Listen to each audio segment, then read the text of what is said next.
Day 798 of the Ukrainian War Map, also known as the Russo-Ukrainian War. Juzzie here, and today is another update as I take a simplified and down-to-earth approach to some of the most important happenings on the ground in Ukraine.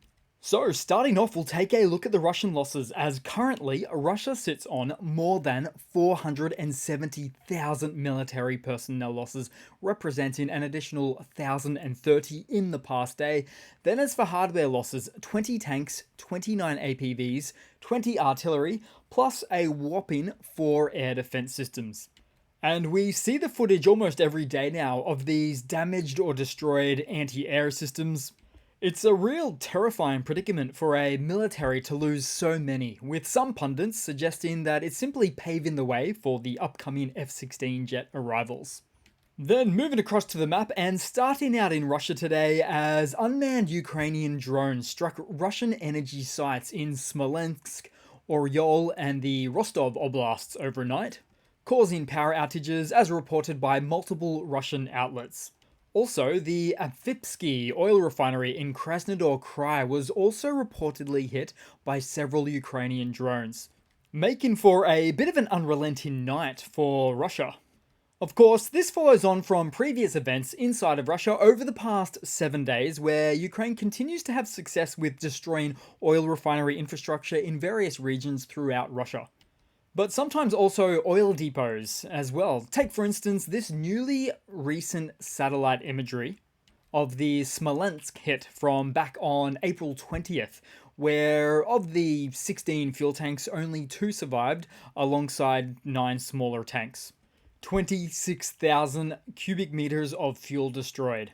And this is where we're dealing with a bit of a misnomer for oil depots, because they're in fact mostly not storing unrefined Ural crude oil, but instead the refined product, be it the automotive gasoline, diesel, and the like.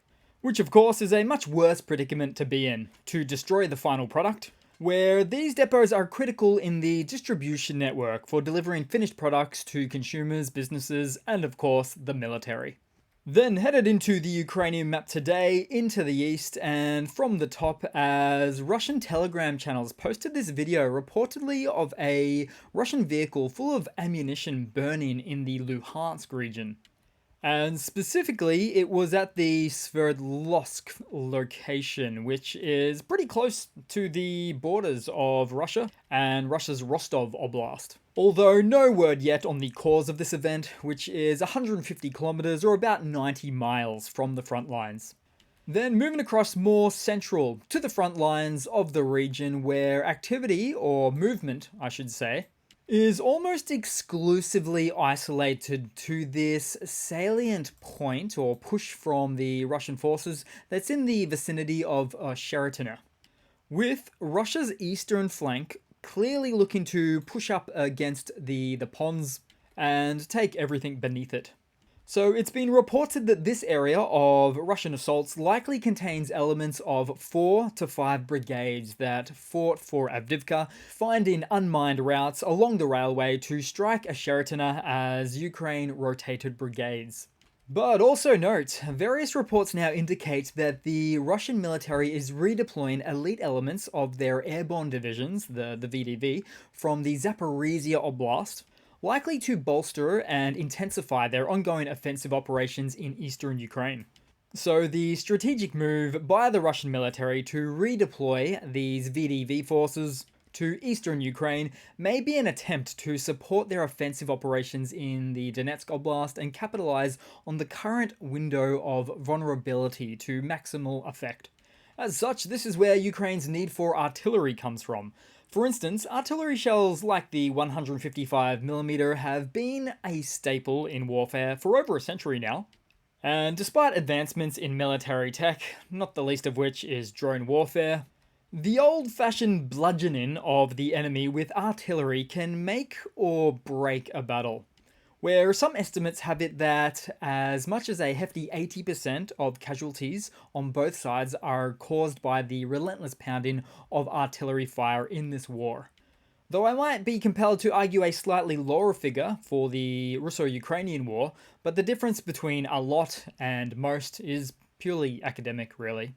Then, somewhere in the east, we saw a Bradley M2 infantry fighting vehicle with its 25mm Bushmaster chain gun fire tear into the rear of a Russian MTLB, causing it to have to disengage.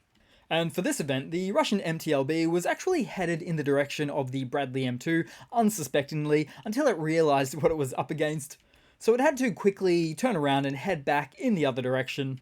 Not that it helped much, as the Bushmaster cannon fire impressively takes no prisoners. And on that note, trust me to accidentally use a military expression in what was probably a fit-for-purpose event.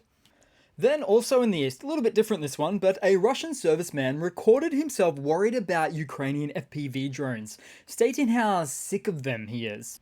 Also, in the long form of the video, you'll notice he's looking up quite a lot for fear of the unknown. Unfortunately, the situation isn't going to get much better for him on this front, probably worse. Then, also in the east, we saw the destruction of a Russian BMP-3 infantry fighting vehicle near the Ivaniska settlement in the Donetsk region. Then also, oddly enough, some freshly destroyed or abandoned Russian armoured vehicles on one of the northern directions. Then some more, so the destruction of a Russian T-72B3, so this is the 2016 upgraded variant. So another Russian tank loss there in the Avdiivka area.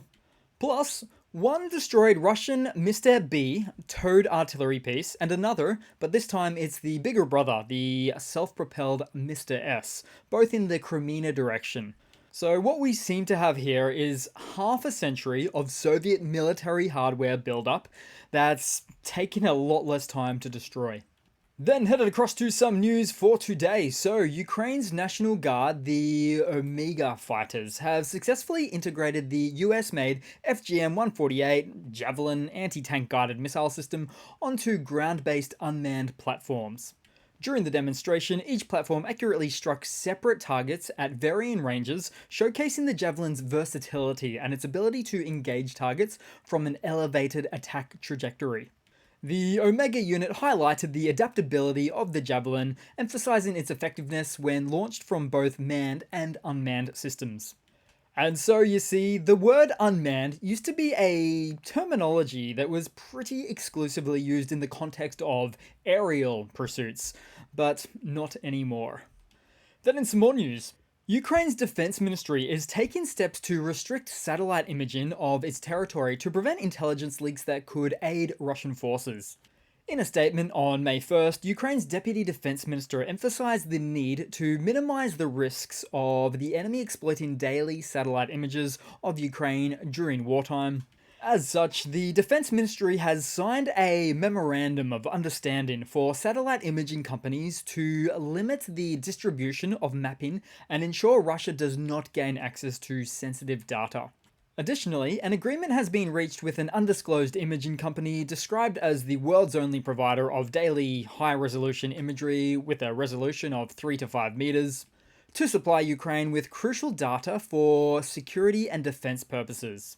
So that sounds like the Planet Labs satellite imagery company if I was to take a stab in the dark at that one. Now, concerns have been raised about the potential for Russia to obtain satellite images through shell companies, prompting the EU to consider sanctioning Chinese and Hong Kong-based firms allegedly providing such data to Moscow. So it's good to see this memorandum looking ahead and hedging its bets on those fronts too. Then across to some Kadyrov news, because amid speculation about everybody's favourite Chechen leader, Ramzan Kadyrov, and his rumoured ill health with a fatal illness, Colonel Abdul Kakim, head of the Chechen Republic of the Ichkeria Military Intelligence Department, says work is underway to create an insurgent army to liberate Chechnya from Kremlin rule.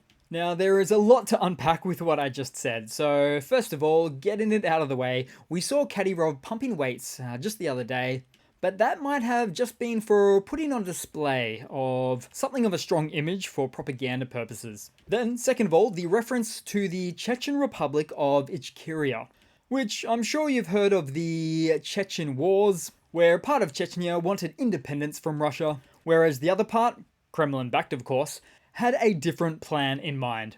And I'm shaking my head saying all of this because it's just such a Russian situation to be in, isn't it?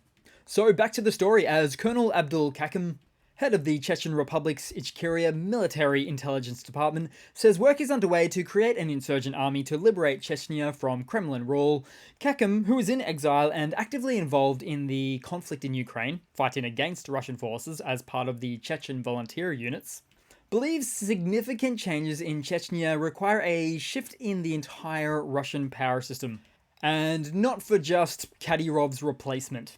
So he outlines potential scenarios following Kadyrov's death, one being a Moscow-appointed outsider to rule Russia's Chechen Republic and continue under the control of the Kremlin, or a reformist leader that will look to take back land under the name of the Chechen Republic of Ichkeria, which may then at some point very likely lead to a third Chechen war.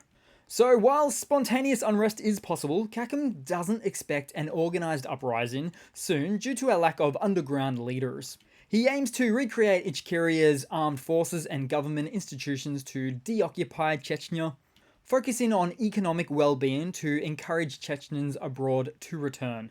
So the current Chechen leader, Kadyrov, diagnosed with incurable pancreatic necrosis since 2019, has been deteriorating in health since 2022, which might force the Kremlin to put themselves on high alert, militarily speaking, in this messy region. Not great timing for Russia. Oh, and some of you guys normally ask the question, why is all this red? Well, let's just ignore the Georgian area for now. And in terms of Chechnya, so as it even reads right here, it talks about the First Chechen War, 94 to 96, then the Second Chechen War, really around 99 to 2000, and a number of smaller military conflicts since then. But yes, this map does consider it occupied, much like many other sections along the map. Here, there, near to Finland, everywhere, and more. The more might be further inland Russia. Then headed across to another Russian military mobilization blunder segment, guys. So, Nepalese mercenaries serving in Russia's armed forces are deserting in large numbers. According to Ukraine's military intelligence agency, the soldiers assigned to the Russian military unit 29328 are abandoning their posts due to heavy casualties, unpaid salaries, and rampant abuse from commanders. The dire conditions and mistreatment have driven the Nepalese fighters to flee, dealing a blow to Russia's mercenary ranks as the war in Ukraine grinds on. So this revelation continues to underscore the mounting challenges faced by Russia's military as morale plummets and foreign recruits refuse to endure the harsh realities of the conflict. And the knock-on effect? Well, as more mercenaries desert, Russia's ability to sustain its offensives may be further compromised, potentially disrupting the Russian army's dynamics on the battlefield in Ukraine. Also, and just quickly in a similar story, there's been a number of mutiny stories as it relates to Cuban militias fighting for Russia. So remember the golden rule, guys. When gallivanting around with your paramilitaries or militia groups, always pay your mercenaries. Gee, you'd think Putin would have figured this one out already from the Wagner boss Prigozhin days. Then headed across to a quick funny to round it all off today, guys. So I might title this one, If Putin Can't Travel, Then Nobody Else Can. But starting off, so here we go. So the Kremlin is tightening its grip on foreign travel for Russian officials amid growing concerns that they could be targeted by foreign countries seeking to obtain state secrets. Undisclosed sources to Reuters revealed that even travel to countries with warm relations with Moscow, such as Uzbekistan and Belarus, are now being restricted without special permission, with the Russian Federal Security Service, or the FSB, reportedly placing pressure on all government ministries to stop most forms of travel. Now, some say it could be driven by fears that officials would be entrapped while abroad and coerced into divulging sensitive information. Another concern is the potential for officials to be detained and extradited to Western countries as relations between Moscow and the West continue to deteriorate. But I just like to think that Putin, aka Bunker Boy, is also on a bit of a power trip, since he can no longer set foot inside any one of about 123 nations without getting detained due to an international criminal court ruling out for his arrest. Bunker Boy just doesn't want to be alone in his bunker. So that's it for today, guys. Thanks again for watching. Please continue to like and comment, and thanks again for all of the support. And I do hope to see all of you guys, each and every one of you, in the very next one. Cheers.